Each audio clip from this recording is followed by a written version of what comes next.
Si Patrick ay isang batang lalaki na 6 na taong gulang. Tahimik at mapagmasid. Malimit siyang makita na naglalaro sa tabi ng bintana o kaya'y nagbabasa ng mga makukulay na libro sa kanilang maliit na sala. Isang katangi-tanging bata si Patrick na mula sa unang tingin ay tila walang pinagkaiba sa ibang kabataan, maliban na lamang sa isang bagay na labis na kinaguguluhan ng kanyang mga magulang. Bata pa lamang kasi si Patrick nang mapansin ni Raul at Mila, ang kanyang mga magulang, ang kakaibang abilidad ng kanilang anak. Madalas nitong ikwento ang mga pangyayari na halos nakalimutan na nila. Ngunit ang bata ay tila ba isang recorder na kayang ulitin ang bawat salita, bawat detalye na parang nangyari lamang ito kahapon. Isang araw habang nasa kusina si Mila at naghahanda ng kanilang hapunan, lumapit si Patrick sa kanya. Bitbit ang isang lumang larawan. "Mama, naalala mo ba ito?" Tanong ni Patrick habang tinitignan ng larawan na may malalim na interes. Tumingin si Mila sa larawan at bahagyang ngumiti. "Oo anak, ito noong binyag mo. Pero hindi ko na maalala ang lahat ng nangyari noon eh." Ngunit bago pa man makapagpatuloy si Mila, mabilis na nagsalita si Patrick na parang isa bang tala na muling binuksan. "Mama, suot mo yung asul na damit na may mga bulaklak noon. Tapos 'di ba umulan ng malakas kaya't naghintay tayo sa loob ng simbahan bago umuwi? Nakakatawa nga si Papa kasi basa ang sapatos niya. Pero sabi niya ay okay lang dahil masaya siya na bininyagan na ako." Napanganga si Mila. Hindi siya makapaniwala sa narinig. "Paano mo nalaman yun, Patrick? Hindi mo dapat natatandaan yun. 2 taong gulang ka pa lang noon." Tanong niya, habang nag-aalangan sa kakaibang kakayahan ng anak. "Naaalala ko lang po, Mama eh." Simpleng sagot ni Patrick, bago bumalik sa kanyang libro at muling binalik ang atensyon dito na para bang walang kakaiba sa kanyang sinabi. Dahil sa nangyari, sinubukan ni Mila na kausapin si Raul kinagabihan. "Raul, parang may kakaiba talaga kay Patrick," anya, habang inaayos ang kobre kama sa kanilang kama. "Naaalala niya ang mga bagay na hindi naman dapat niya maalala, lalo na't sobrang bata pa niya noon." Tumango si Raul, ngunit pilit na nginitian si Mila. "May nabasa akong patungkol dito noon, Mila. Photographic memory ata ang tawag sa kondisyong meron si Patrick. Baka minana niya sa pamilya ko. Marami sa kanilang magaling mag-memorize eh." Ngunit sa kaloob-looban ni Mila, may pakiramdam siyang higit pa roon ang kakayahan ng kanilang anak. Subalit sa mga oras na iyon, minabuti nilang huwag masyadong isipin ito at hayaang magpatuloy ang kanilang buhay. Kinabukasan habang nasa paaralan si Patrick, napansin ng guro niyang si Ginang Reyes ang kakaibang paraan ng pag-aaral ng bata. Habang ang ibang mga kaklase niya ay nag-uumpisang magbasa ng kanilang mga libro, si Patrick ay tahimik lamang na nakatitig sa pahina at pagkatapos ng ilang sandali, isinara na ito. "Lumapit ka nga rito, Patrick." Mahinahong tawag ni Ginang Reyes. Agad na lumapit si Patrick, bitbit ang kanyang aklat. "Bakit mo isinara agad ng libro? Hindi mo ba babasahin?" Tanong ng guro, bahagyang nag-aalala na baka hindi interesado ang bata sa kanyang mga aralin.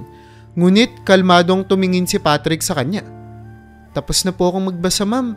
Naaalala ko na po lahat." Sagot nito na parang iyon ang pinakasimpleng bagay sa mundo. Nagulat si Ginang Reyes sa sinabi ng bata. Upang masubok ang sinasabi nito, binuksan niya ang libro sa isang random na pahina at tinanong si Patrick, "Sige nga, anong nakasulat dito?" Walang alinlangang inulit ni Patrick ang buong talata, pati ang mga salitang nasa bold na font at ang bilang ng pahina. Lalong naguluhan ng guro ngunit hindi na lamang ito nagsalita at pinalampas na lang ang pangyayari. Sa paglipas ng mga araw, lalong napagtanto ng mga magulang ni Patrick na mayroong kakaiba sa kanilang anak. Ngunit hindi nila batid kung ano iyon. Hindi nila alam ang salitang eidetic memory. Ngunit sa kabila nito, alam nilang ang kanilang anak ay may pambihirang kakayahan. Sa bawat araw na lumilipas, unti-unting nabubuksan ang mundo ni Patrick. Isang mundong puno ng mga detalye at alaala na kahit sila'y hindi nila maalala. Pagkatapos ng ilang buwan ng pagmumuni-muni at pagdududa, napagdesisyonan ni Raul at Mila na ipasuri sa Patrick sa isang espesyalista. Hindi nila maalis sa kanilang isipan ang kakaibang kakayahan ng kanilang anak. Alam nilang kailangan nila ng mga sagot, lalo na't unti-unti nang napapansin ng mga guro at kaklase ni Patrick ang kanyang pambihirang memorya. nakarating sila sa klinik ng isang kilalang pediatric neurologist, si Dr. Ramon Santos. Isang mainit na araw yon, ngunit damang bigat ng kaba ni Mila habang hawak ang kamay ni Patrick. Samantalang si Raul, kahit nagpapakita ng tapang, ay alam mong nag-aalala rin. "Magandang hapon po, Dr. Santos." Magalang na bati ni Raul habang pinapapasok sila ng doktor sa kanyang tanggapan. "Magandang hapon din," tugon ni Dr. Santos na tumingin kay Patrick. "Ito ba si Patrick? Kumusta ka, iyo?" Tahimik lang na tumango si Patrick, pero makikita sa mga mata niya ang interes habang iniinspeksyon ng paligid. Matapos ang ilang minutong konsultasyon at mga simpleng pagsubok, nagsimula na si Dr. Santos na magtanong tungkol sa mga napansin nila kay Patrick. Isinalaysay ni Mila ang lahat ng kanilang mga obserbasyon, mula sa mga alaala ng bata na tila nakaukit sa kanyang isipan hanggang sa kamanghamanghang kakayahan nito na kabisaduhin ang mga pahina ng mga libro nang walang kahirap-hirap. Nang matapos magsalita si Mila, tahimik na tumango si Dr. Santos. Kinuha niya ang ilang papel mula sa kanyang mesa at nagsimulang magpaliwanag.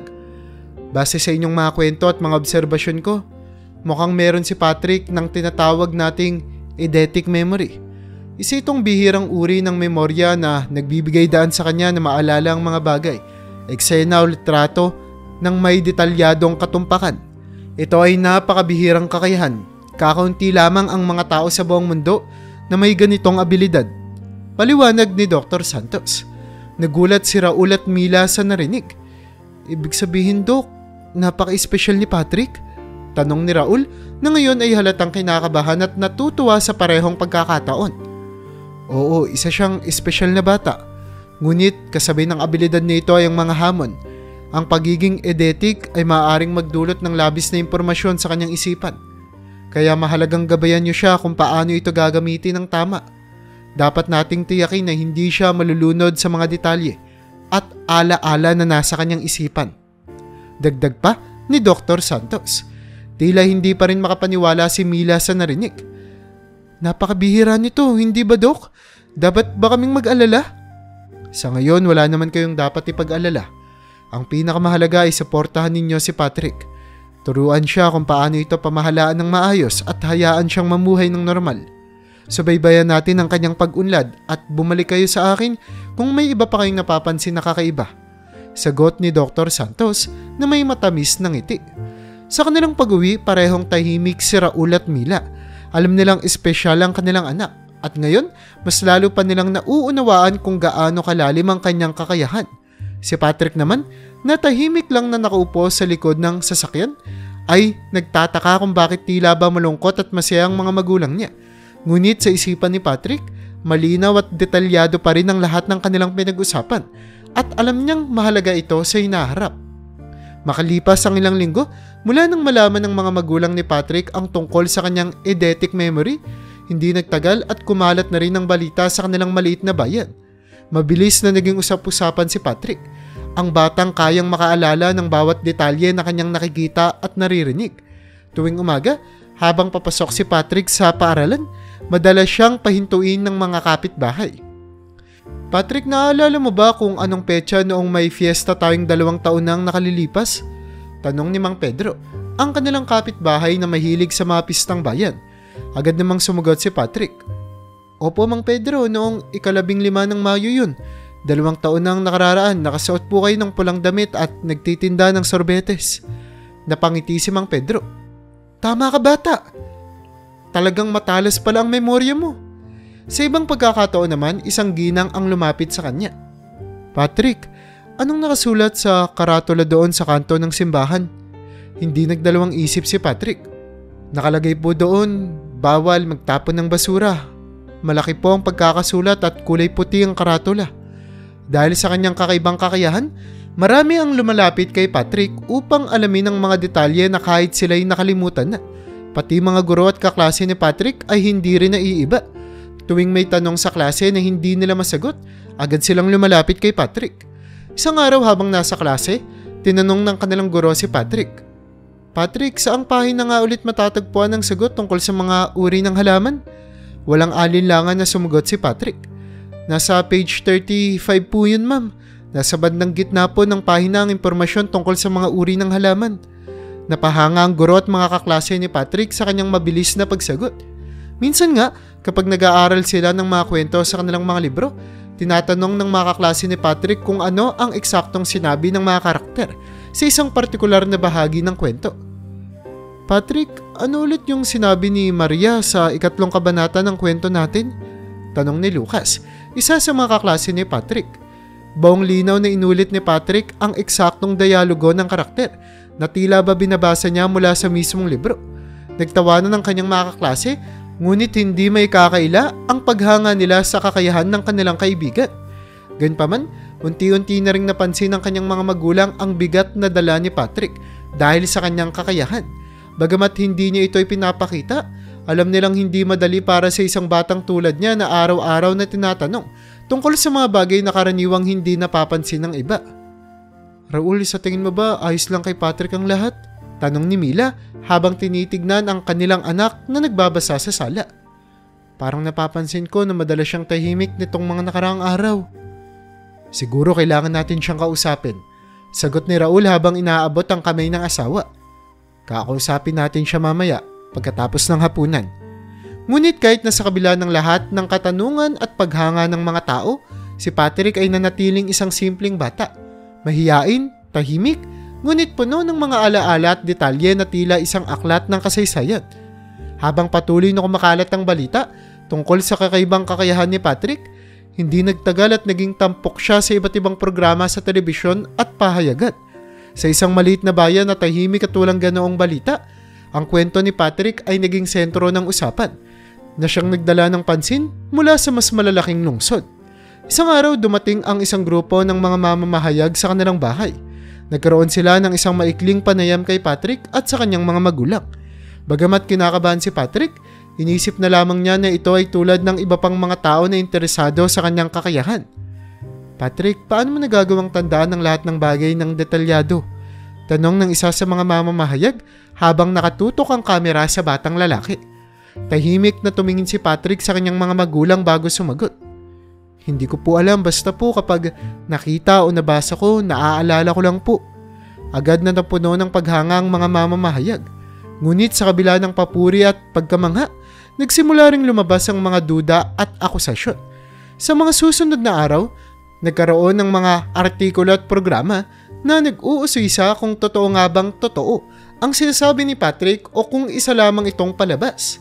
May ilan na nagsabi, paano natin masisiguro na hindi lamang ito isang uri ng pandaraya? Hindi natin alam bakit tinuruan lang siya ng mga sagot bago siya itanong. Samantala, may iba namang mga nagsabing, bihira man ang ganitong kakayahan pero hindi ito imposible. Baka isa talaga siyang pambihirang bata. Ang mga ganitong komento at kuro-kuro ay dumating sa kanilang bayan at hindi nakaligtas si Patrick mula sa mga mata ng publiko. Maraming mga taong nagsimulang magpahayag ng kanilang opinyon. Ang ilan ay nagpapakita ng paghanga, habang ang iba ay nagdududa sa pagiging totoo ng kanyang kakayahan. Dahil dito, naging alalahanin ito ni Raul at Mila. Raul, natatakot ako sa nangyayari. Di natin nakakalaing ganito kalaki ang magiging epekto sa buhay ni Patrick nito. Ani Mila, na ngayon ay tila mas mabigat ang pasanin sa dibdib. Huwag kang mag-alala Mila, alam nating totoo ang kakayahan ng anak natin. Hindi naman natin yun kailangan patunayan sa kahit na kanino eh. Sagot ni Raul, pilit na inaaliw ang kanyang asawa. Ngunit kahit na tila na natiling matatag si Patrick, hindi pa rin maiwasang mapaisip kung bakit may mga taong nagdududa sa kanya. Hindi niya lubos na uunawaan kung bakit may mga tao na sa halip na suportahan siya ay pilit pang pinabababa ang kanyang kakayahan. Sa kabila ng lahat, nanatiling matapang si Patrick. Alam niyang hindi na kayang baguhin ang iniisip ng ibang tao, ngunit nais niyang patuloy na gamitin ang kanyang abilidad sa paraang makakatulong, kahit na marami ang nagdududa sa kanya. Sa bawat pagdaan ng araw, mas lalo niyang pinipilit na maging masaya at magpatuloy, sapagkat alam niya na ang kanyang abilidad ay isang biyaya na dapat ipagpasalamat. Habang patuloy na kumakalat ang balita tungkol sa pambihirang kakayahan ni Patrick, nagkaroon ito ng negatibong epekto sa ilang bahagi ng kanyang buhay, lalo na sa paaralan. Hindi lahat ay namangha sa kanya. Ang ilan, partikular na ang mga magulang ng kanyang mga kaklase ay nagkaroon ng ibang opinyon. May mga nagsasabing imposible ang sinasabi ni Patrick, at naimpluwensya nila ang kanilang mga anak na magduda sa kakayahan ng batang lalaki. Ano ba naman yan? Papansin na lang parati si Patrick. Madalas marinig ng bata mula sa mga bulungan ng kanyang mga kaklase. Akala mo kung sino? Masyadong bida-bida. Sa kabila ng kanyang tahimik na disposition, hindi nakaligtas kay Patrick ang mga masasakit na salita. Dahil sa kanyang eidetic na memorya, hindi niya basta-basta nalilimutan ang bawat pag-aalipusta at bawat bulong na naririnig niya mula sa kanyang mga kaklase. Parang isang pelikulang paulit-ulit na tumatakbo sa kanyang isipan ang mga eksenang yun na nagdulot ng matinding kalungkutan at pangamba. Isang araw habang nagre-recess, napansin ni Patrick na tila lumalayo ang mga kaklase niya kapag dumadaan siya. Uy, nandyan na si Patrick, yung nagkaukunwaring henyo. Narinig niya na sinabi ng isa sa kanila. Hindi naman siya sumagot. Sa halip, pinili niyang umupo na lamang sa isang sulok. Tahimik at pilit na tinatanggal sa kanyang isipan ang mga masasakit na salita. Ngunit kahit na anong pilit niyang wag isipin, patuloy pa rin itong bumabalik. Malinaw at detalyado na para bang kahapon lamang nangyari. Nang makita ito ng kanyang guro, si Ginang Reyes, hindi niya napigilang lapitan si Patrick. Patrick anak, okay ka lang ba? Tanong niya nang may pag-aalala. Tumingin si Patrick sa kanya ngunit imbis na sumagot, napabuntong hininga na lamang siya. Alam niyang hindi may papaliwanag sa guro kung ano ang nararamdaman niya, lalo pat batid niyang tila walang makakaunawa sa kanyang sitwasyon. Sa bahay, napansin ni Raul at Mila ang pagbabagong ito sa kanilang anak. Raul, parang nawawala ng sigla si Patrick, wika ni Mila habang nag-aayos ng hapunan. Oo nga Mila, kanina pa ako nag-aalala sa kanya. Sagot ni Raul. Baka kailangan na natin kausapin si Dr. Santos ulit. Pagkatapos ng hapunan, tinanong nila si Patrick kung ano ang bumabagabag sa kanya. Anak, napansin namin na parang malungkot ka nitong mga nakaraang araw. May problema ba? Tanong ni Mila habang malumanay na hinahaplos ang likod ng kanyang anak. Tahimik na tumango si Patrick. Mama, Papa, parang lahat po sila galit sa akin. Sinasabi nilang nagpapapansin lang ako. Sagot niya na para bang hindi niya maintindihan kung bakit siya pinagtatabuyan ng mga kaklase niya. Niyakap siya ni Mila. Huwag mong pansinin ang sinasabi nila anak. Alam namin kung gaano ka ka-espesyal at hindi mo kailangang patunayan yon kahit kanino. Wika ni Mila na may matinding pagmamahal at pag-aaruga. Ngunit kahit na sinusubukan ni Raul at Mila na bigyan ng lakas ng loob si Patrick, na natiling mabigat sa loob ng bata ang mga masasakit na salita ng kanyang mga kaklase. Ang bawat pag-aalipusta at pangungutya ay parang nakatatak sa kanyang memorya na tila ba hindi na niya kayang takasan. Sa mga sumunod na araw, unti-unti nang nawala ng gana si Patrick na pumunta sa paaralan. Alam niyang bawat araw ay may panibagong pang-aasar at sa kanyang murang edad, hindi niya alam kung paano haharapin ang ganitong klaseng sakit. Ngayon, ang kakaibang kakayahan na dati niyang ipinagmamalaki ay tila isang sumpa na hindi niya mabitiwan. Matapos mapansin ni Raul at Mila ang patuloy na pagkalugmok ng kanilang anak, napagdesisyonan nilang humingi ng tulong mula sa isang therapist. Nais nilang maibalik ang saya at sigla ni Patrick, kaya't agad silang naghanap ng isang eksperto na makakatulong sa kanilang anak. Sa tulong nga ni Dr. Elena Guzman, isang kilalang child psychologist, unti-unting nagsimulang makabawi si Patrick. Sa simula, tahimik lang siya tuwing session nila. Ngunit sa paglipas ng mga araw, dahan-dahang nagbukas ang bata sa kanyang nararamdaman. Napansin ni Dr. Elena na ang mabibigat na alaala ng pang-aasar at pangungutya ng kanyang mga kaklase ay nagdulot ng malalim na sugat sa puso ni Patrick dahil sa kanyang eidetic memory. Parang hindi niya makalimutan ang bawat salitang binitawan laban sa kanya. Patrick, alam kong mahirap pero gusto kong malaman mo na hindi ka nag-iisa. Malumanay na sabi ni Dr. Elena sa isa sa kanilang mga session. Isa sa mga magagandang paraan para malagpasan ng ganitong mga alaala ay ang pagkakaroon ng mga bagong masaya at magagandang karanasan. Maaari kang maglaro sa labas, makipagkaibigan at magsaya. Kapag marami kang masasayang alaala, unti-unti nitong natatabunan ang mga masasama. Tahimik na nakinig si Patrick. Tila nag-iisip kung paano niya maisasakatuparan ng mga sinabi ng therapist. Matapos ang ilang session, kinausap ni Dr. Elena si Raul at Mila. Magandang nagiging progreso ni Patrick pero Kailangan natin siyang tulungan na magkaroon ng mas positibong karanasan. Iminumungkahi ko ang hayaan niyo siyang makipaglaro sa ibang mga bata sa labas. Ngunit para maiwasan ang anumang negatibong pangyayari, mas mabuting piliin ninyo ang mga bata na makakasama niya. Siguraduhin ninyong mababait at magiliw ang mga ito sa kanya. Naging seryoso si Raul sa rekomendasyon ni Dr. Elena. Gagawin po namin ang lahat para maprotektahan si Patrick at para maging masaya siya. Pangako niya sa therapist. Sa mga susunod na araw, nagsimula nang lumabas si Patrick upang maglaro. Sa simula, medyo asiwa siya. Ngunit sa paglipas ng panahon, nakakahanap siya ng mga bagong kaibigan. Mga batang mababait at mapaglaro. Pinili ni Raul at Mila ang mga ito ng palihim para siguraduhing magiging masaya ang kanilang anak at malayo sa anumang masasamang alaala. Habang naglalaro si Patrick kasama ang mga bagong kaibigan, unti-unti siyang nagsimulang bumalik sa kanyang dating sigla. Nagsimula nang mapuno ang kanyang isipan ng mga masaya at magagandang alaala. Ang pagtawa ng mga kaibigan, ang saya ng pagtakbo sa damuhan at mga araw na tila walang problema sa mundo. Napansin din ni Dr. Elena ang malaking pagbabago kay Patrick. Sa tuwing magkikita sila, nakikwento na ito ng mga magaganda at masasayang karanasan na unti-unti namang tumatabon sa masasamang alaala na dati niyang iniinda. Patrick, natutuwa ako sa progreso mo, sabi ni Dr. Elena sa isa sa kanilang mga session. Lagi mong tatandaan na ang buhay ay puno ng masasayang alaala. Kapag napuno ng kasiyahan ng iyong puso, magiging madali na lang ang paglimot ng mga masasakit na alaala. Ngumiti si Patrick sa unang pagkakataon.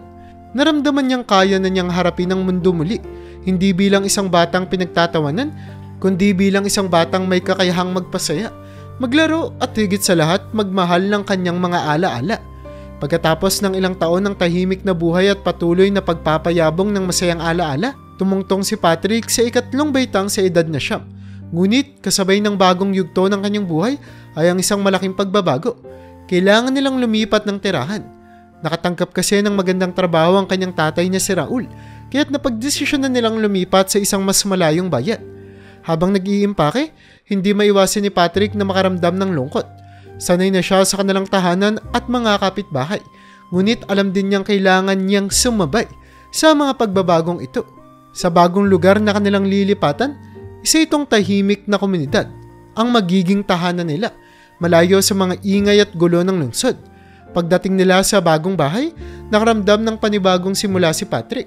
Ito ay isang pagkakataon upang magsimula muli at higit sa lahat upang mapanatili ang lihim ng kanyang pambihirang abilidad. Kailangan ba nating sabihin sa mga kapitbayang tungkol sa kakayahan ni Patrick? Tanong ni Mila kay Raul isang gabi habang inaayos nila ang mga gamit. Umiling si Raul. Sa tingin ko, mas mabuting itago na lang natin to. Ayoko maulit ang nangyari noon. Hayaan na lang nating mamuhay si Patrick ng normal. Tahimik lamang na nakikinig si Patrick mula sa kanyang kwarto. Alam niyang tama ang kanyang mga magulang. Hindi na niya gustong muling maging sentro ng atensyon o pagdudahan ng mga tao. Hindi na niya gustong maranasan muli ang mga masasakit na alaala ng pang-aasar at pangutya. Kaya ko po itong itago, Mama, Papa, sabi ni Patrick kinabukasan habang kumakain sila ng agahan. Ayoko na pong ipaalam sa iba. Gusto ko lang po na maging normal ako. Ngumiti si Raul at Mila sa kanilang anak. Oo anak, hindi natin ipapaalam sa kahit na sino. Ang mahalaga, masaya ka, sagot ni Mila. At sa bagong buhay na kanilang haharapin, naging normal ang lahat para kay Patrick. Tuwing pumapasok siya sa eskwelahan, nagpakita siya ng kasimplihan na parang isang ordinaryong bata lamang na walang tinatagong kakaibang kakayahan. Sa bagong komunidad na kanilang tinitirhan, si Patrick ay nakilala bilang isang mabait, tahimik at matalinong bata. Walang ibang nakakabatid ng kanyang natatanging abilidad. Sa bawat araw na lumilipas, naramdaman ni Patrick ang kaginhawaan ng pagiging hindi napapansin. Natutunan niyang mas mahalaga ang pagkakaroon ng mga kaibigan na tinitignan siya bilang isang normal na bata, hindi bilang isang himala o kakaibang nilalang. At sa tahimik na pamumuhay na ito, unti-unti niyang nabuo ang isang bagong buhay na puno ng pag-asa at kasiyahan. Isang buhay na malayo sa mga masasakit na alaala ng nakaraan. Sa kabila ng pagsisikap ni Patrick na itago ang kanyang pambihirang kakayahan, hindi ito tuluyang naiwasan. Sa bagong eskwelahan, mabilis na napansin ng kanyang mga kamag-aral at guro ang kakaibang katangian niya. Sa unang linggo pa lamang ng klase, namamangha na ang kanyang mga kaklase sa bilis ng kanyang pagkilala at pagtanda ng kanilang mga pangalan. "Uy Patrick, paano mo natatanda ng pangalan namin agad?" tanong ng isang kaklase habang sila ay naglalaro sa likod ng silid-aralan. Ngumiti lamang si Patrick at nagkibit balikat. "Maganda lang siguro ang memorya ko. At saka ang ganda rin ng mga pangalan niyo eh." Simpleng tugon niya na sinusubukang maging normal ang lahat. Ngunit hindi lamang ang mga pangalan ng mga tao ang kanyang natatandaan. Sa tuwing may pagsusulit, palaging nakukuha ni Patrick ang perpektong score. Sa simula, may mga kaklase at guro na nagdududa kung totoo bang hindi siya nandaraya.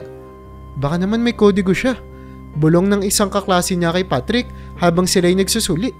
Ngunit sa bawat pagkakataon na siya'y sinusubukan, si Patrick ay patuloy na nagpapakita ng kahanga-hangang kaalaman at memorya. Hindi nagtagal, napagtanto ng lahat na hindi nga siya nandaraya. Magaling lamang talaga siyang mag-aral at tila ba merong talagang likas na galing sa pag-alala ng mga bagay-bagay. "Mukhang napakatalino mo Patrick ah," wika ni Ginang Reyes, ang kanyang guro. Isang araw matapos niyang makuha ang isa na ng mga perpektong score sa pagsusulit. "Sigurado akong magiging mahusay ka sa kahit na anong gustuin mong gawin balang araw." Bagamat napilitang tanggapin ng kanyang mga kaklase at guro, nakakaiba si Patrick, sinubukan nilang tratuhin siya ng normal. Hindi na nila pinagdududahan ng bawat kilos niya. Bagkus ay tinanggap nila na likas lamang siyang magaling sa pag-aaral. Sa kabila nito, si Patrick ay nanatiling maingat. Hindi na niya muling ipinaalam ang buong saklaw ng kanyang kakayahan. Pinili niyang itago na rin ang aspeto ng kanyang eidetic memory sa takot na baka maulit ang mga nangyari sa dati niyang eskwelahan. Ngunit sa puso niya, alam niyang kahit gaano siya subukan, hindi niya may tatago ang lahat ng bahagi ng kanyang tunay na sarili. Sa paglipas ng taon, natutunan ni Patrick na maging mas maingat sa kanyang mga kilos at desisyon. Sa kabila ng kanyang natatanging kakayahan, sinadya niyang hindi na lang maging perpekto sa kanyang mga pagsusulit. Tuwing may exam, iniiwasan niyang makakuha ng perfect score na para bang sinasadya niyang magkamali sa ilang mga tanong. Sa ganitong paraan, unti-unting bumaba ang tingin sa kanya bilang isang pambihirang bata at nagkaroon siya ng pagkakataong mamuhay ng mas normal. Nakipagkaibigan na rin si Patrick sa kanyang mga kaklase. Sa mga oras ng paglalaro at paggawa ng mga proyekto, mas nakita nila siya bilang isang mabait at masayahing bata na wala na ang mga dating pag-aalinlangan at pagtataka ng kanyang mga guro at kaklase. Sa halip, tinanggap na nila si Patrick bilang isa sa kanila, isang batang marunong maglaro, matuto at maging bahagi ng isang grupo. Nang tumungtong si Patrick sa ika-4 na baitang, tila ba isa na siyang ordinaryong bata sa mata ng lahat. Wala nang mga bulong-bulong, mga pagdududa o mga mapanuring tingin ng kanyang mga guro. Para sa kanila, si Patrick ay simpleng isang matalinong bata na masipag mag-aral at marunong makisama sa iba. Sa kanyang pagpasok sa silid-aralan sa unang araw ng klase bilang isang 4th grader, naramdaman ni Patrick ang ginhawa ng pagiging isang ordinaryong bata. Nakipag-usap siya sa kanyang mga bagong kaklase, nagbiro at nakipagtawanan. Wala nang bigat na dala ng kanyang lihim at sa unang pagkakataon, sa mahabang panahon, naramdaman niyang tunay na nabubuhay siya sa paraan na nais niya. Simple at masaya. Habang pinagmamasdan ni Patrick ang paligid, isang ngiti ang sumilay sa kanyang muka. Alam niyang bagamat kakaiba ang kanyang kakayahan, nagawa niyang mamuhay ng may kaligayahan, katulad ng ibang mga bata. Sa bagong yugto ng kanyang buhay, si Patrick ay hindi na ang batang natatangi lamang dahil sa kanyang memorya. Siya na rin ay isang kaibigan, isang anak at higit sa lahat isang bata na masaya sa kanyang mundong ginagalawan. Sa kalagitnaan ng pag-aaral ni Patrick, para sa ika-4 na baitang, naganap ang isang insidente na tiyak na magbabago sa tahimik ng buhay. Isang hapon, habang pauwi si Patrick mula sa eskwela, nakasaksi siya ng isang malagim na aksidente. Isang truck ang mabilis na bumangga sa isang alley na tumatawid sa kalsada. Ang eksena ay naganap sa harapan mismo ni Patrick, na tila ba bumagal ang takbo ng oras habang nasasaksihan niya ang bawat detalye ng aksidente. Ang ganitong mga pangyayari ay maaaring maging malabo at mabilis na makalimutan ng ibang mga tao, ngunit hindi para kay Patrick. Dahil sa kanyang eidetic memory, bawat piraso ng eksena, ang tunog ng preno ng truck, ang takot sa mukha ng ali, at ang eksaktong lugar ng kalsada kung saan ito nangyari ay malinaw na tumatak sa kanyang isipan. Pagdating niya sa kanilang bahay, agad niyang isinumbong ang nakita sa kanyang mga magulang. Mama, Papa, may nakita po akong aksidente kanina. Nanginginig na sabi ni Patrick habang pilit na pinipigilan ng kanyang mga luha. Agad na nag-alala si Raul at Mila. Ano bang nangyari, nak? Tanong ni Mila habang yakap-yakap si Patrick. May truck po na nakasagasa ng isang alley. Sagot ni Patrick, halos hindi makatingin sa kanyang mga magulang. Hindi ko po matanggal sa isip ko, Mama. Nang gabing iyon, hindi makatulog si Patrick. Ang eksena ng aksidente ay tila ba isang sirang plaka na paulit-ulit na lumalabas sa kanyang isipan. Kahit anong pilit niyang ipikit ang kanyang mga mata, ang imahe ng alley at ang malagim na pangyayari ay nanatili. Ang kanyang eidetic memory na dati biyaya sa kanyang buhay, ngayon ay tila isa na namang sumpa na muli ay nagpapahirap sa kanyang isipan. Kinabukasan sa eskwela, napansin ng kanyang mga kaklase at guro ang kanyang kakaibang pagkilos. Si Patrick na dati masigla at palaging aktibo sa klase, ngayon ay natutulala na lamang. Sa tuwing pumapasok sa kanyang isipan ang eksena ng aksidente, bigla na lamang siyang napapasigaw na nagdudulot ng takot at gulat sa kanyang mga kaklase. Sa ikatlong beses na nangyari ito, pinalabas na siya ng kanilang guro sa silid-aralan. Patrick, lumabas ka muna, kailangan mong magpahinga. Sabi ng guro na halatang nababahala sa bata. Matapos ang eskwela, agad na pinatawag ng guro sina Raul at Mila upang kausapin tungkol sa ginagawang panggugulo umano ni Patrick sa klase. Nang makarating ang mga magulang ni Patrick sa paaralan, doon na nila inamin sa guro ang tunay na dahilan ng kakaibang kilos ng kanilang anak. Isinalaysay nila ang tungkol sa abilidad ni Patrick at ang malagim na aksidenteng nasaksihan nito. Naku, hindi ko alam na ganun pala ang nangyari. Sabi ng guro matapos marinig ang kwento ng mga magulang. Sa tingin ko kailangan talagang ipatherapy si Patrick. Traumatic ang ganitong karanasan, lalo na para sa isang batang tulad niya. Mas mabuting maagapan ito bago pa lumala. Sumang-ayon si Raul at Mila. Alam nilang kailangang maagapan ng trauma na dinadala ng kanilang anak. Sa kabila ng lahat ng pagsisikap nilang protektahan si Patrick, alam nilang hindi nila maiiwasan ng lahat ng masamang pangyayari sa mundo. Ngunit handa silang gawin ang lahat para matulungan ang kanilang anak na muling makabangon. Makalipas ang ilang linggo ng therapy, hindi pa rin mapawi ang mabibigat na alaala ng aksidente sa isipan ni Patrick. Sa halip na bumuti, lalo pang lumala ang kanyang kalagayan. Gabi-gabi siyang binabangungot. Paulit-ulit na napapaniginipan ng malagim na eksena. Ang ingay ng pereno ng truck, ang sigaw ng ali at ang biglang pagtigil ng oras bago ang malagim na pagsagasa. Isang gabi habang nakahiga sa kanyang kama, biglang nagising si Patrick mula sa isa na namang mga panaginip. Mama, Papa! Sigaw niya. Pawis na pawis at nanginginig ang buong katawan. Agad na pumasok sa silid si Mila, bitbit ang lampara at si Raul na nakasunod. Parehong nag-aalala. Patrick anak, nandito lang kami. Sabi ni Mila habang niyayakap ng mahigpit ang kanyang anak. Ngunit hindi pa rin maalis ang takot sa mga mata ni Patrick. Mama, ayoko na po. Paulit-ulit ko pong nakikita yung aksidente. Hindi ko po matanggal sa isip ko. Humihikbing sabi ni Patrick habang napapalibutan ng mga luha ang kanyang mga mata. Huwag kang mag-alala anak, lalaban tayo dito. Pilit na pag-aaliw ni Raul, ngunit halatang panginginig sa kanyang boses. Madalas nang hindi makakain si Patrick. Tuwing nauupo sila sa pagkainan, tinitignan lamang niya ang pagkain, ngunit hindi maituloy ang pagsubo. Napansin nito ni Mila at hindi na niya mapigilan ng pagluha. Patrick, kumain ka naman anak, kailangan mo ng lakas. Pagsusumamo niya, pilit na itinatago ang kanyang pighati. Umiling si Patrick. Ayoko po mama, wala po akong gana. Pumapasok pa rin po kasi parati sa isipan ko yung nangyari. Nang minsang tawirin nila ang kalsada papunta sa bayan, bigla na lamang tumigil si Patrick sa gitna ng kalsada. Namumutla at halos hindi na makahinga. Mama, Papa, wag po. Baka mangyari po ulit. Sigaw niya, na halos magpatigil ng oras sa paligid.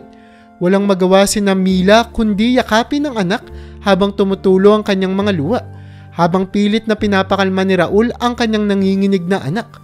Sa bawat oras na lumilipas, tila nawawala na ng pag-asa si Mila. Madalas niyang marinig ang pagsigaw ni Patrick mula sa kanyang kwarto. At sa bawat hikbi ng bata, parang may bahagi ng kanyang puso ang nababasag. Raul, hindi ko na kaya. Nakikita mo ba ang kalagayan ng anak natin? Paano na siya? Humihikbing tanong ni Mila habang yakap-yakap si Patrick isang gabi nang muling umiyak at magwala ang bata. Patigilan na lang muna natin siya sa pag-aaral, Mila. Kailangan niya ng pahinga. Hindi na siya nakakatulog. Hindi na siya nakakakain ng maayos. Kailangan natin siyang protektahan. Sabi ni Raul na ramdam ang bigat ng desisyon. At yun na nga ang kanilang ginawa. Pinatigil nila si Patrick sa pag-aaral. Umaasa na sa bahay, malayo sa ingay ng eskwelahan at kalsada, ay makakahanap siya ng katahimikan. Ngunit sa tuwing bumabalik ang alaala ng aksidente, mabilis na nagwawala si Patrick. Umiiyak at pilit na pinupukpok ang kanyang ulo gamit ang kanyang mga kamay. Mama, ayoko na po. Gusto ko na pong mawala to. Sigaw ni Patrick habang pilit niyang tinatanggal ang alaala mula sa kanyang isipan. Sa bawat mga pagkakataong ito, ang tanging magagawa ni Raul at Mia ay ang yakapin si Patrick ng mahigpit, na parang iyon lamang ang natitirang sandata nila laban sa pangungot na gumugulo sa kanilang anak. Nandito lang kami, Patrick, hindi ka namin pababayaan. Paulit-ulit na sinasabi ni Mila habang pilit na pinapakalma ang kanyang anak. Sa mga sandaling yon, tila wala silang ibang magawa kundi maghintay at umasa na darating ang araw na muling babalik ang dating Patrick, ang masiyahin at mapagmahal na bata na puno ng pangarap.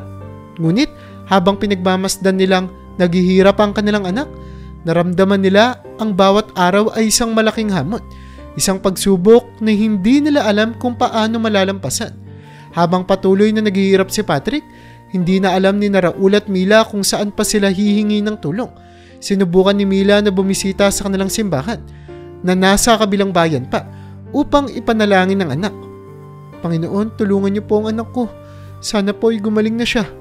Panalangin ni Mila habang nakaluhod sa harap ng altar. Nangingilid ang luha sa kanyang mga mata. Ngunit sa kabila ng taimtim na pananalangin, tila walang pagbabago sa kalagayan ni Patrick. Isang araw habang nag-uusap ang mag-asawa sa kusina, narinig nila ang balita mula sa kanilang kapitbahay tungkol sa isang mahusay na albularyo na malapit lang sa kanilang lugar. Raul, subukan natin si Mang Cardo. Mungkahi ni Mila.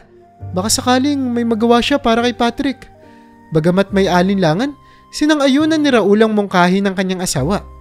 Sige Mila, wala namang mawawala kung susubukan natin. Sagot niya. Hawak ang kamay ni Mila na ramdamang pagod at pangungulila. Nagpunta nga sila kay Mang Cardo, isang kilalang albularyo sa kanilang bayan. Nang makita sila ng albularyo, tumingin ito ng malalim sa mata ni Patrick at nagsalita. Malalim ang sugat ng bata. Subukan natin ang ating mga gamot pero wala tong kasiguraduhan. Umasa ang mag-asawa na sa pagkakataong ito makakahanap na sila ng lunas. Ngunit pagkatapos ng ilang araw ng pag-inom ng mga halamang gamot at ritual na ipinagawa ni Mang Cardo, walang nagbago. Sa halip, lalo pa nga lamang lumala ang takot at pag-aalala ni Patrick. Mama, Papa, ayoko na pong bumalik doon. Takot na po ako. Pagmamakaawa ni Patrick tuwing sinusubukan siyang ibalik ng kanyang mga magulang kay Mang Cardo. Napilitang huminto si Raul at Mila sa kanilang pagpunta sa albularyo. Raul, wala na tayong magagawa. Hindi ko na alam kung saan tayo pupunta pa. Umiiyak na sabi ni Mila habang yakap-yakap ang kanilang anak. Isang gabi habang nasa harap ng kanilang computer, nagpasya si Raul na magsaliksik ng mga posibleng paraan upang matulungan si Patrick. Matapos ang ilang oras ng paghahanap, natagpuan niya ang isang artikulo tungkol sa isang eksperto sa child psychology sa Manila na espesyalista sa mga batang may trauma. Mila, tignan mo to. Tawag niya sa kanyang asawa habang tinuturo ang screen. May nakita akong child psychology sa Manila na sinasabing magaling. Baka siya na ang kasagutan. Sa Manila? Tanong ni Mila na agad na nabahala. Pero Raul, nasa Cebu tayo. Ang layo natin doon. Paano natin mapupuntahan yun? Hindi sumuko si Raul. Kailangan nating subukan, Mila. Wala na tayong ibang pagpipilian. Gagawin ko ang lahat para sa anak natin kahit na mangutang tayo para makapunta doon. Kinabukasan, lumapit si Raul sa kanyang mga kakilala at kaibigan sa kanilang bayan upang manghiram ng pera. Kailangan ko lang po ng konting tulong, sabi niya kay Mang Isko, isa sa kanyang matalik na kaibigan. Kailangan naming makapunta sa Manila para sa anak ko. Napatingin si Mang Isko kay Raul. Bakas ang pagkaawa sa kaibigan. Raul, alam mo namang hirap din kami pero sige, para sa anak mo gagawin ko ang makakaya ko. Sagot ni Mang Isko habang iniaabot ang perang kaya niyang ipahiram. Nagpunta rin si Raul sa iba pa nilang mga kakilala. Mang Lito, baka po pwedeng mangutang. Kailangan ko po kasi ng pera para sa anak ko. Kailangan namin siyang dalhin sa Manila para sa therapy. Sabi ni Raul habang pilit na pinipigil ang panginginig ng kanyang boses. Isa-isa, nagtipon ng sapat na pera si Raul upang makabili ng tiket sa eroplano papuntang Manila. Bumalik siya sa kanilang bahay. Bitbit ang maliit na halagang natipon mula sa pangungutang. Mila, may sapat na tayong pera para makabili ng tiket. Pupunta na tayo sa Manila. Sana ito na talagang magpapagaling kay Patrick. Niyakap ni Mila si Raul ng mahigpit. Salamat Raul, sana nga. Pagpunta natin doon ay magamot na si Patrick. Sagot niya. Pilit na pinapalakas ang loob nila. Habang tinitignan ang kanilang anak na natutulog, na tila hinahabol pa rin ang mga bangungot sa kanyang panaginip. Sa kabila ng lahat ng kanilang pinagdaanan, umaasa silang sa Manila. May matatagpuan silang pag-asa para sa kanilang anak.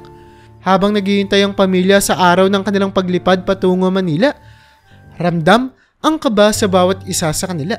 Isang gabi matapos ang hapunan, kinausap ni Raul at Mila si Patrick tungkol sa nalalapit nilang biyahe. Anak, lilipad tayo patungong Manila para makita natin ang mga espesyalista doon.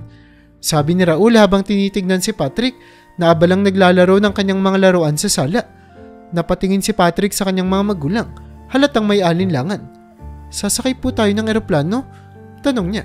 Hindi may kubli ang kaba sa kanyang boses. Tumango si Mila, ngunit agad na inabot ang kamay ng anak upang bigyan ito ng lakas ng loob. Oo anak, alam ko ngayon lang tayo sasakay ng eroplano, pero magiging maayos ang lahat. Sabi niya habang inahaplos ang likod ni Patrick. Ngunit kahit anong pilit ni Mila na pakalmahin ng anak, hindi pa rin nawawala ang kaba ni Patrick. Sa susunod na mga araw, sinubukan ni Patrick na intindihin ang magiging biyahe nila. Nagbukas siya ng kanilang computer at nagsimulang magsaliksik tungkol sa mga eroplano. Kung paano ito gumagana at higit sa lahat kung ano ang gagawin kung sakaling magkaroon ng aksidente. Habang nasa kalagitnaan ng kanyang pagsasaliksik, nakita ni Mila ang mga binabasa ni Patrick. Anak, ano yung tinitignan mo? Tanong niya habang nakatingin sa screen. Nagbabasa lang po ako, Mama. Paano kung may mangyaring masama habang nasa eroplano tayo? Sagot ni Patrick. Pilit na pinapakalma ang sarili. Ngunit agad na pinatay ni Mila ang laptop. Huwag mo nang isipin yan anak. Magiging maayos ang biyahe natin. Magtiwala ka lang, okay? Sabi niya. Pilit na tinatanggal ang takot sa isipan ng anak. Sumapit na nga ang araw ng kanilang paglipad. At habang papunta sila sa paliparan, tahimik lamang si Patrick. Sa loob ng eroplano halatang kabado siya. Ngunit pinilit niyang maging kalmado para sa kanyang mga magulang. Nang magsimula ng magsalita ang flight attendant para ipaliwanag ang mga safety instructions, halos walang ibang nakikinig maliban kay Patrick. Kailangang tandaan ko lahat ng to, bulong ni Patrick sa sarili habang nakikinig ng mabuti. Dapat handa ako kung may mangyari. Ang bawat salita ng flight attendant ay inalala ni Patrick. Paano gamitin ang seatbelt, ang mga emergency exits at higit sa lahat, ang impact position. Kahit na sinusubukan niyang kalmahin ang sarili, hindi maalis ang kaba sa kanyang dibdib. Ngunit, sa kalagitnaan ng kanilang paglipad, biglang nangyari ang kinatatakutan ng bata. Boom! Isang malakas na tunog ang narinig mula sa labas, na agad sinundan ng pag-alog ng buong eroplano. Mama, Papa, anong nangyari? Sigaw ni Patrick habang hinihigpitan ang hawak sa kanyang mga magulang. Kumalma ka lang anak, baka turbulence lang to. Sagot ni Raul bagaman halatang nag-aalala na rin. Ngunit hindi nagtagal, inihayag ng piloto na tinamaan ng kidlat ang eroplano at kinikilangang maghanda para sa emergency landing. Biglang bumagsak ang eroplano at ramdam ng lahat ang pagbilis ng kanilang pagbaba. Everyone, brace for impact! Sigaw ng isang flight attendant na agad na sinundan ng pagkakagulo ng mga pasahero. Ngunit sa gitna ng kaguluhan, naalala ni Patrick ang nabasa niyang tip bago siya pinigilan ng kanyang nanay. Mama, Papa, kailangan natin gawin ang impact position. Sabi ni Patrick na ngayon ay puno ng determinasyon. Ano yun anak? Tanong ni Mila habang hindi alam ang gagawin. Yumuko tayo tapos ilagay ang ulo natin sa pagitan ng mga tuhod. Dapat nakatakip ang kamay sa likod ng ulo. Paliwanag ni Patrick habang nagpapakita ng tamang posisyon. Agad na ginaya ni Raul at Mila ang ginawa ni Patrick. Gawin niyo to! Sigaw ni Patrick sa mga pasahero sa paligid. na agad namang sinunod ng mga ito. Sa tulong ng mga flight attendant, nagawa ng lahat ng pasahero ang impact position. Ilang segundo pa nga, bumagsak ang eroplano sa gitna ng dagat. Sa kabila ng malakas na impact, naramdaman ni Patrick na buhay pa siya. Buhay silang lahat. "Patrick, mabuti naman at okay ka lang," sabi ni Raul habang niyayakap ng mahigpit ang anak. Pilit na pinapakalma ang takot sa kanyang puso. "Salamat anak, sobrang tapang mo," sabi ni Mila habang hawak ang kamay ni Patrick na ngayon ay nanginginig pa rin ngunit alam niyang ligtas sila.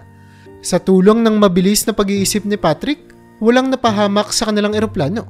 At sa kabila ng trauma, ang bata ay muling nakahanap ng lakas sa kabila ng takot. Isang lakas na nagligtas hindi lamang sa kanyang pamilya, kundi sa lahat ng mga pasahero ng eroplano. Pagkatapos bumagsak ng eroplano sa gitna ng dagat, agad na kumilos ang mga flight attendant upang tiyakin na makakalabas ang lahat ng pasahero. "Everyone, stay calm. Sundan nyo kami at maghanda na para sa evacuation," sigaw ng isa sa mga flight attendant habang binubuksan ang emergency exits. Halatang nag-aalala ang mga pasahero pero sinunod nila ang mga utos. Agad na inilabas ng mga flight attendant ang mga lifeboat na nakaimbak sa eroplano. "One at a time, huwag kayong magpanik," sigaw ng isa pang flight attendant habang tinutulungan ng mga pasahero na isa-isang pumasok sa mga lifeboat.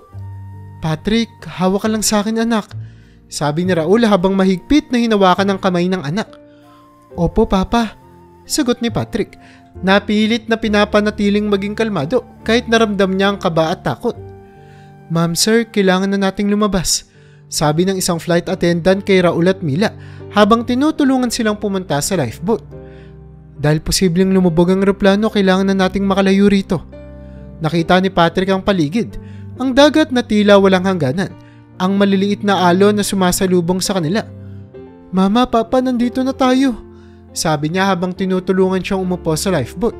Mahigpit niyang hinawakan ang kamay ng kanyang ina habang pinipilit niyang kalmahin ang sarili.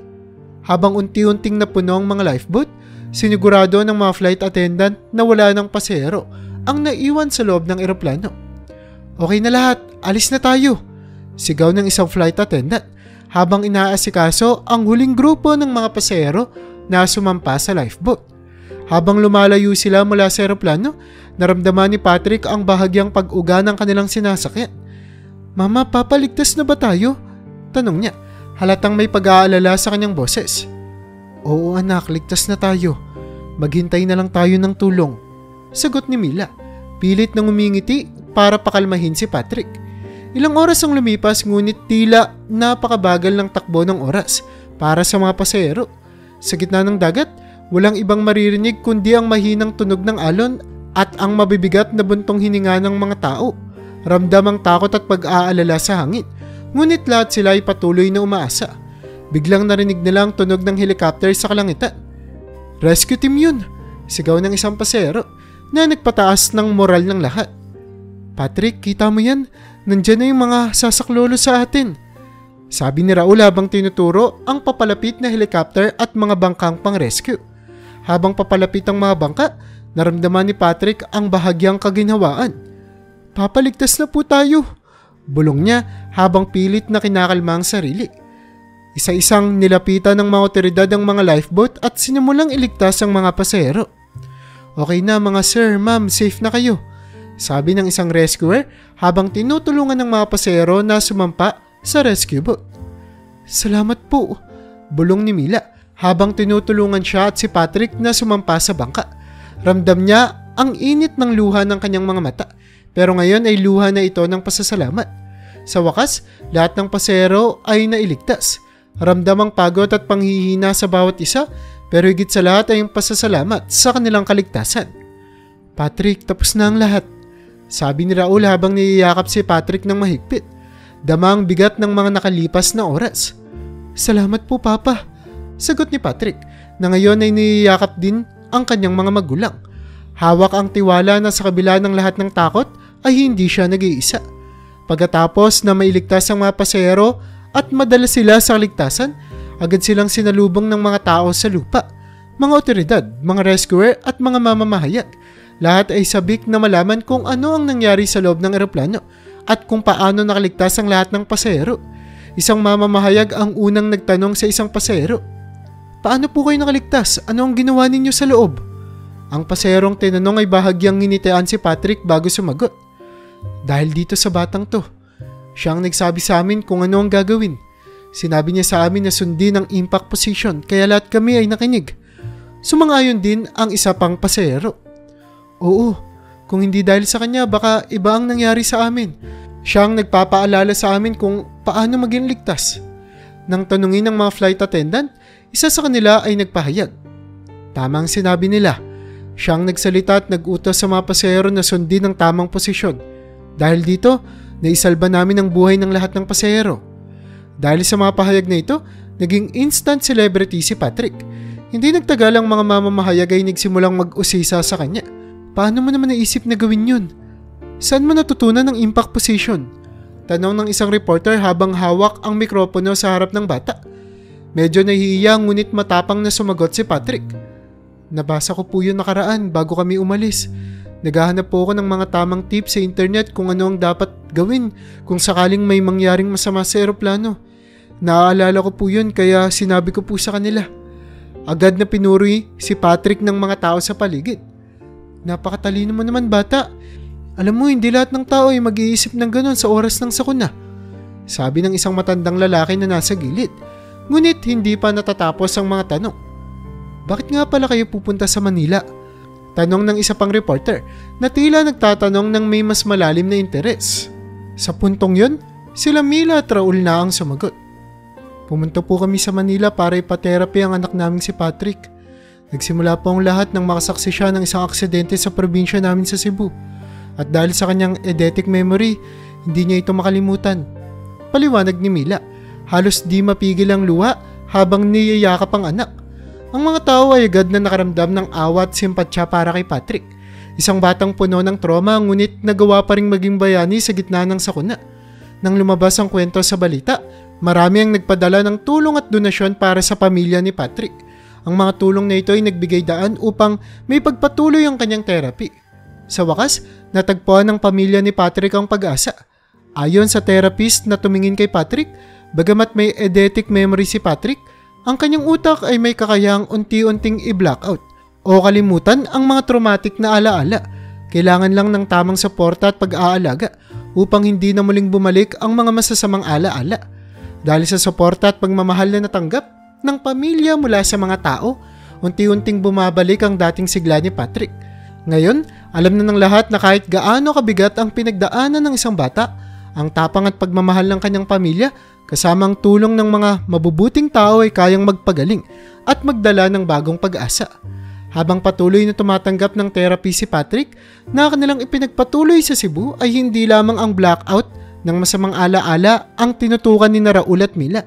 Alam nilang mahalaga rin na maipaunawa sa kanilang anak ang isang mas malalim na konsepto, ang katotohanan ng kamatayan at ang kahalagahan ng mga alaala. Isang araw habang sila'y naglalakad sa tabing dagat, pinili ni Raul na simulan ng pag-uusap tungkol dito.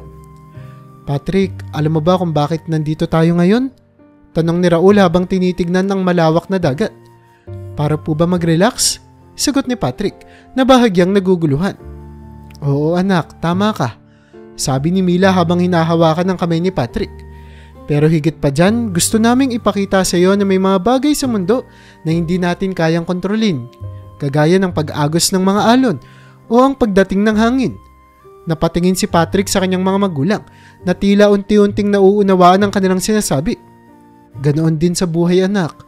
Patuloy ni Raul. May mga bagay na darating na hindi natin magagawang pigilan. Kabilang na dyan ang kamatayan.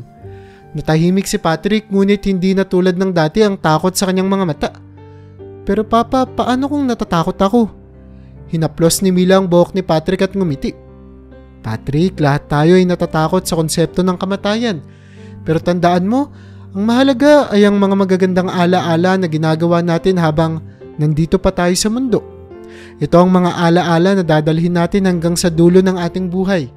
Kaya dapat gumawa tayo ng mga masasayang alaala na laging magpapaalala sa atin kung gaano kaganda ang buhay.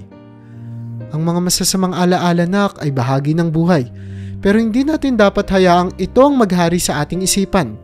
Dagdag pa ni Raul.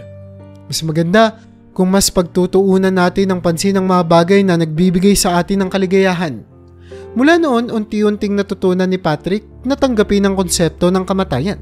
Sa tulong ng kanyang mga magulang, nagsimula siyang mag-focus sa paggawa ng mga masasayang alaala, mga sandaling puno ng halakhak, pagmamahal at pagtuklas ng mundo sa kanyang paligid. Ang mga dating takot at bangungot ay unti-unting napalitan ng pag-asa at kagalakan. Muling bumalik ang sigla ni Patrick. Nakita ng kanyang mga magulang na muli siyang nakikipaglaro sa mga bata. Masayang tumatawa at nakikisalamuha sa iba. Ang mga dating madilim na alaala ay napalitan ng mga bagong karanasan na puno ng saya at pagmamahal. Sa bawat hakbang na ginagawa ni Patrick patungo sa paghilom, natutunan niya ang isang mahalagang aral sa buhay. Hindi natin kontrolado ang lahat ng bagay sa mundo, pero kontrolado natin kung paano tayo tutugon dito. Ang buhay ay hindi laging perpekto, ngunit ang mga masasayang alaala ay magsisilbing gabay upang ipaalala sa atin na sa kabila ng lahat ng pagsubok, nabuhay tayo ng may saysay at puno ng pagmamahal.